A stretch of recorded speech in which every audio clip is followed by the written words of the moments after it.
आज का नौजवान तबका, आज युवा पीढ़ी को सब कुछ याद है। अगर उसे कुछ याद नहीं तो वो उसके माँ बाप हैं।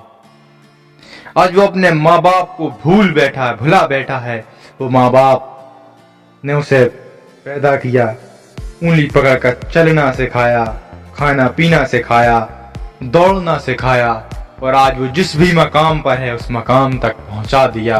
और उस मकाम पर पहुंचने के बाद बच्चे अपने माँ बाप को भूल जाते हैं। अपनी शादियां होने के बाद तो अपने माँ बाप से अलग हो जाते हैं। सोचो तो जरा, क्या उन माँ बाप पर बीतती होगी। लेकिन वो उफ भी नहीं करते, वो खामोश रहते हैं और सब कुछ बर्दाश्त करते जाते हैं। सब कुछ बर्दाश्त वो करते जाते हैं। एक स्टोरी बड़े ध्यान से सुनिएगा आप, वो आपकी जिंदगी के हर एक लम्हे को ताजा कर देगी। वो कहानी एक बच्चे और एक पेड़ की है। उन बच्चा बहुत छोटा बच्चा था। वो आम के पेड़ के पास जाता, उसकी डालियों पर झूले डालता, उन पे झूले झूलता, उस पेड़ से घंटों वो बातें करता रहता था। वो थोड़ा सा जैसा ही बड़ा हुआ, उसका आम के पेड़ के पास आना जाना बहुत कम हो गया। एक लंबे से अरसे के बाद वो फिर आम के पेड़ के पास आता है और आम का पेड़ बोलता है, बेटा बहुत दिनों बाद आए हो, कहां थे? वो बच्चा कहता है कि अब मैं बड़ा हो गया हूं, मुझे स्कूल जाना है, लेकिन मेरे पास स्कूल में एडमिशन कराने के पैसे नहीं हैं।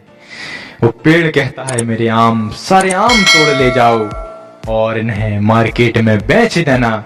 इससे जो तुम्हें पैसा मिले उससे स्कूल में एडमिशन करा लेना।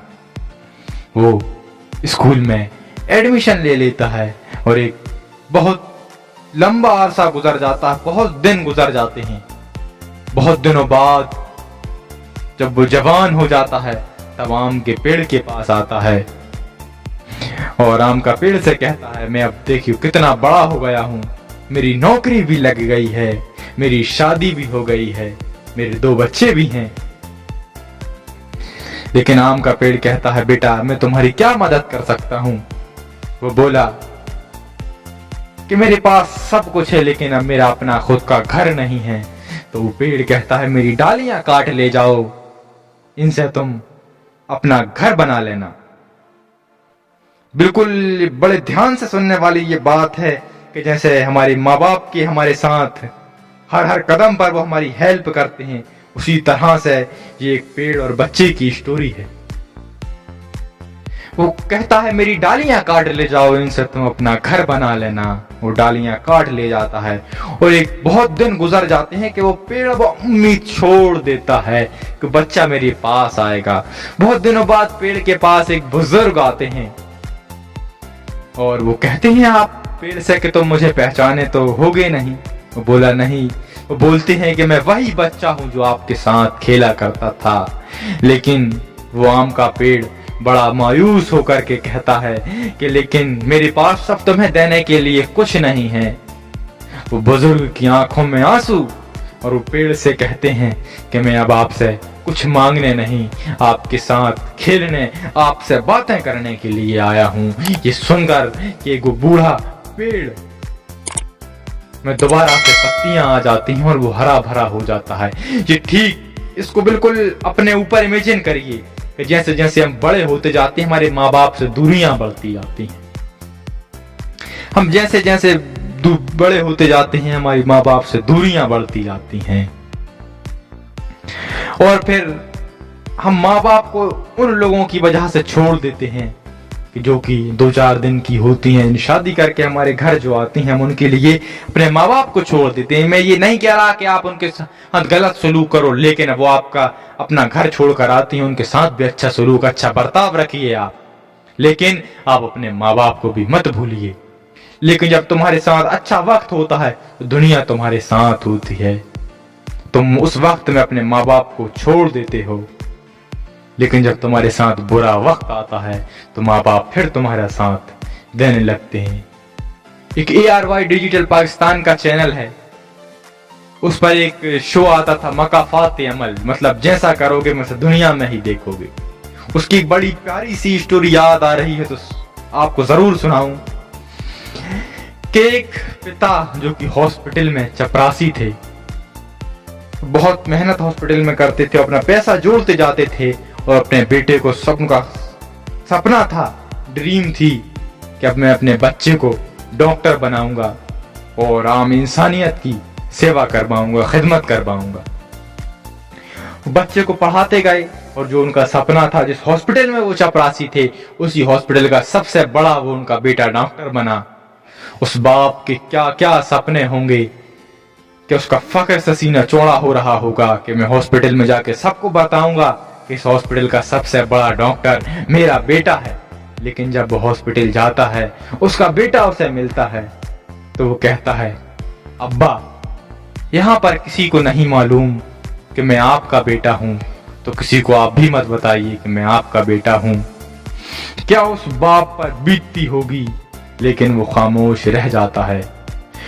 और वो बच्चा बहुत पैसे कमाने की लालच में एक दिन एक बहुत एक्सीडेंट हो गया था, बहुत गंभीर हालत में एक बच्चा हॉस्पिटल आता है। गरीब का बच्चा था, उनके पास ऑपरेशन कराने के लिए पैसे नहीं थे। उनके लड़के ने उसका ऑपरेशन करने से मना कर दिया। उनके पापा ने भी कहा कि बेटा ऑपरेशन कर दो, लेकिन उसने ऑपरेशन नहीं किया। उन्होंने बच्चे का ऑपरेशन नहीं करा, बच्चे ने हॉस्पिटल के बाहर ही दम तोड़ दिया। हॉस्पिटल के बाहर ही बच्चा दम तोड़ देता है, एक हंगामा सा खड़ा हो जाता है। उसके ऊपर FIR दर्ज होने लगती है कि आपकी वजह से एक बच्चे की जान चली गई। और बच्चे के और मोहल्ले के लोग उसको डॉक्टर को मारने भी लगते हैं। लेकिन जब उसका डॉक्टर का बुरा वक्त आता है, उसका बाप झूम जाता है कि मेरे बेटे को मत मारो। उस हॉस्पिटल के लोग देखते हैं कि ये आपका बेटा है, आप इसके पिता हैं। बताइए, उससे जब लोग कहते हैं कि कितनी मेहनत करी इन्होंने, एक चपरासी के बेटे थे तुम, तुम्हें डॉक्टर बना दिया और तुम डॉक्टर बनकर इन्हें ही भूल गए। बहुत शर्मसार वो हो जाता है। उसको बहुत बाद में अपनी गलती का एहसास होता है, लेकिन अपनी गलती का एहसास हो जाता है। ऐसा ही हमें कि हमारे माँ बाप हमें सब कुछ, जहां आज हम हैं वहां तक हमें वो पहुंचा देते हैं, लेकिन जितनी कि हमें बचपन में माँ बाप की जरूरत नहीं होती, इतने बुढ़ापे में माँ बाप को हमारी जरूरत होती है। और हम उस वक्त अपने माँ बाप को वृद्धाश्रमों में छोड़ देते। जी बिल्कुल, बात आप याद रखिए कि आप जो करेंगे वो आपके बच्चे भी देख रहे हैं, कल वो आपके साथ भी करेंगे। एक बहुत बुजुर्ग बाप थे, उनका लड़का था, उनके लड़के का भी एक लड़का था, उनके मियाँ बीवी, लड़का और उनके बाबा तीनों डाइनिंग टेबल पर बैठे खाना खा रहे थे। वो बुजुर्ग थे, दांत वगैरह टूट गए थे, तो वो चावल खा रहे थे, तो चावल थोड़े थोड़े गिर रहे थे, तो चावल फैल रहे थे। उनका बेटा कहता है, पापा आप कैसी ये गंदगी फैला रहे हैं। नीचे एक चटाई बिठाकर अलग खाना दे देता है। वहां बैठा बच्चा जो देख रहा होता है वो कहता है, पापा आप जब बड़े हो जाएंगे हम भी ऐसा ही आपके साथ करेंगे। जो आप करोगे अपने बड़ों के साथ वो आपके बच्चे भी देखेंगे, कल वो आपके साथ भी वो सलूक करेंगे। तो अभी भी वक्त है मेरे नौजवानों, अभी भी अपने माँ बाप से तुम माँ बाप के साथ वक्त गुजारो, माँ बाप को वक्त दो, माँ बाप की खिदमत करो, उनकी दुआएं लो। तो जितनी हमें नहीं थी बचपने में उनकी ज़रूरत, उतनी उन्हें बुढ़ापे में हमारी ज़रूरत रहती है। तो उन्हें पसीने की ज़रूरत है तो हम खून दें, बिल्कुल हम उनकी एक एक पल खिदमत करें और उनकी दुआएं लें। ऐसा ना हो कि आखिरी वक्त में हम उनकी बद्दुआएं ले लें और जो हमारे बच्चे देखें तो वो कल को हमारे साथ भी करें। तो बहुत सबक लेने वाला ये वाकया है, इससे हमें बहुत कुछ सीख मिलती है, बहुत कुछ सीख देने वाला है। अगर आपको इससे अच्छी लगी हो ये बात तो कमेंट्स बॉक्स में जरूर बताएं कैसी लगी। साथ ही वीडियो शेयर जरूर करें और चैनल पर नए थे तो चैनल को सब्सक्राइब जरूर करिएगा। चलिए होती है फिर किसी दूसरे शो में मुलाकात। आपसे विदा लेता हूँ, अलविदा, अल्लाह हाफिज।